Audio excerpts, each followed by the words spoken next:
President-elect Donald Trump is celebrating his dominant election win on social media. He posted this picture of his signed Pennsylvania Electoral College ballot yesterday, writing, "Our big Pennsylvania win, so nice."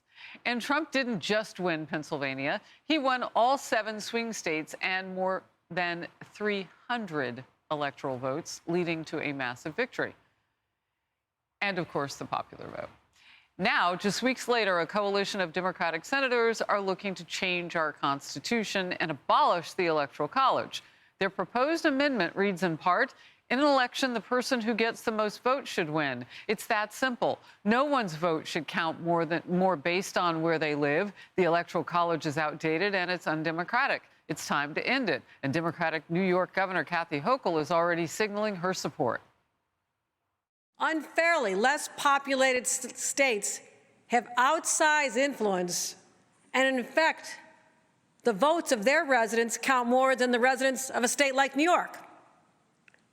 Consider that a single elector in Wyoming, no offense to Wyoming, represents 200,000 residents, and in New York, an elector like you represent 700,000.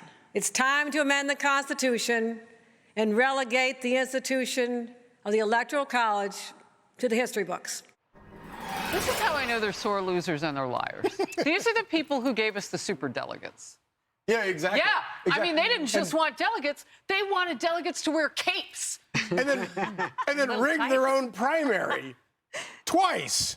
And then, of course, threw out the guy that won the primary and replaced it with somebody else because they thought that maybe she would do better, and she didn't.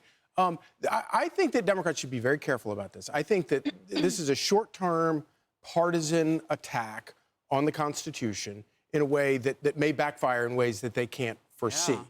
Yeah. The founders recognized the importance of giving states the power, because it's really important, and it was very prescient, because if you fast forward to today, the reason they wanted the states to have this power is because they were worried that the federal government wouldn't have a check on it.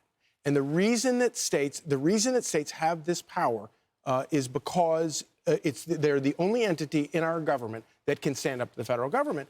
And my worry, the consequences of doing something, I don't think it's doable, and I don't think they'll succeed, but the consequences would be disastrous, and I think it would also probably hurt them in ways that they can't foresee.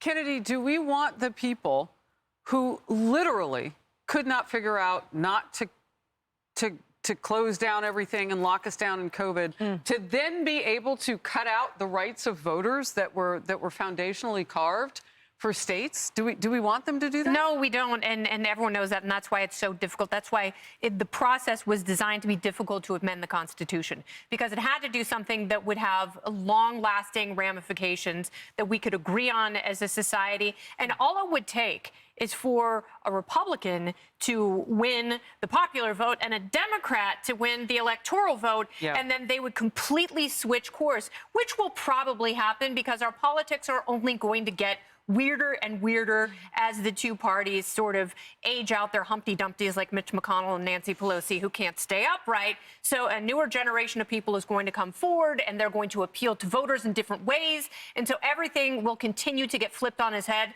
The Constitution should not be one of those things. And you're also going to ignore everyone in the middle. So that means presidential hopefuls will only be campaigning in New York, California, Texas, and Florida. And they're basically saying, suck it, Iowa.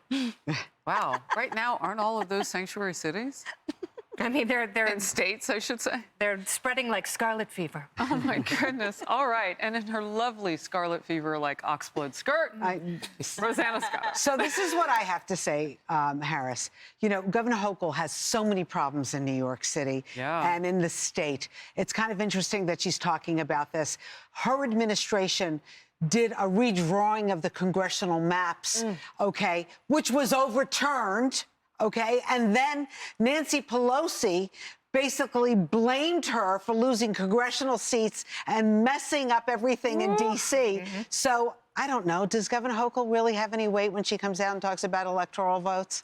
I'm not really sure. That was such a great lead up. Just like, wow. Yeah, it's perfect. Look, nothing is more rich than these Democratic individuals saying that the current state is undemocratic when they removed the duly elected candidate for their own party for the presidency and expected everyone to just sit back and swallow it. And you're exactly right. What they are indeed telling the other states, as Hochul said, no offense to Wyoming, no, actually offense taken.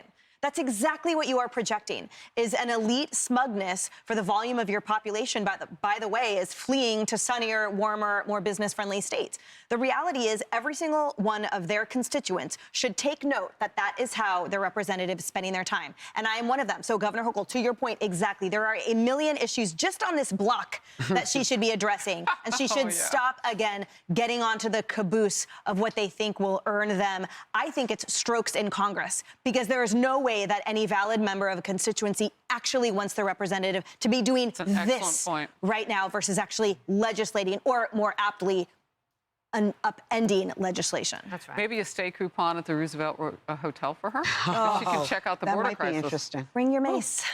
Hey everyone, I'm Emily Campagno. Catch me and my co-hosts Harris Faulkner and Kaylee McEnany on Outnumbered every weekday at 12 p.m. Eastern, or set your DVR. Also, don't forget to subscribe to the Fox News YouTube page for daily highlights.